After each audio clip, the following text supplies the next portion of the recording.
Jumpa lagi dengan kami di channel Agape Sarang Indonesia di Bible Study for Kids Online.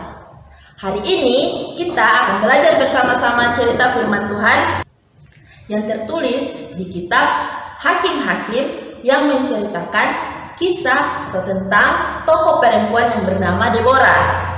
Adik-adik, setelah kematian Yosua, pria yang memimpin bangsa Israel ke tanah Kanaan, Allah mengangkat hakim-hakim untuk memimpin dan memerintah bangsa Israel. Hakim yang pertama yang dipakai oleh Allah ialah Hakim Otniel. Hakim yang kedua Ehud, dan hakim yang ketiga Samgar. Kemudian hakim yang keempat yaitu Deborah. Pada saat itu bangsa Israel melakukan apa yang jahat di mata Tuhan, yaitu menyembah patung. Akibatnya Israel kalah berperang dan dikuasai musuh, yaitu Raja Yabin dari bangsa Kanaan selama 20 tahun. Adik-adik, bangsa Kanaan punya seorang panglima tentara yang kuat bernama Sisera yang memiliki 900 kereta perang besi. Setiap hari, Panglima Sisera yang jahat beserta pasukannya berkeliling dan menindas orang Israel.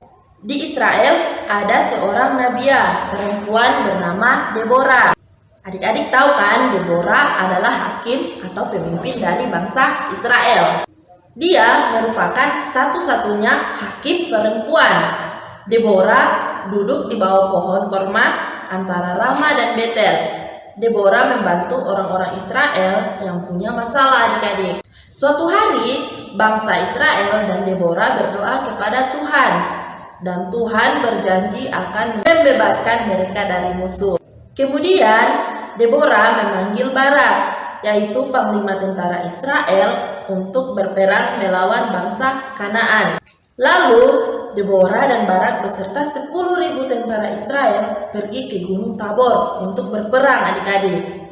Tiba-tiba datanglah Panglima Sisera dan 900 pasukan kereta besi itu beserta rakyatnya untuk menyerang bangsa Israel. Di situ Deborah berkata bahwa Tuhan telah maju di depan. Barak dan pasukannya turun menghadapi tentara Kanaan. Ketika akan berperang, adik-adik, Tuhan mengacaukan tentara Kanaan sehingga dengan mudah dikalahkan oleh tentara Israel. Panglima Sisera kalah dan melarikan diri lalu bersembunyi, tetapi Panglima Barak berhasil menangkap mereka. Begitu juga Yabin, Raja Kanaan juga kalah, adik-adik. Akhirnya bangsa Israel menang dan hidup aman selama 40 tahun. Oke adik-adik, jadi cerita firman Tuhan hari ini mengajarkan kita semua supaya kita seperti Deborah dan bangsa Israel berdoa memohon perlindungan Tuhan dan pertolongan Tuhan supaya mereka menang dalam berperang melawan tentara Kanaan. Begitu juga adik-adik dengan kita.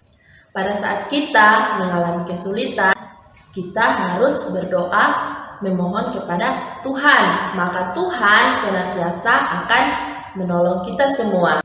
Oke adik-adik, sampai di sini dulu ya cerita firman Tuhan kita hari ini. Jangan lupa untuk tonton terus video-video selanjutnya di Bible Study for Kids Online. Sampai jumpa. Shalom.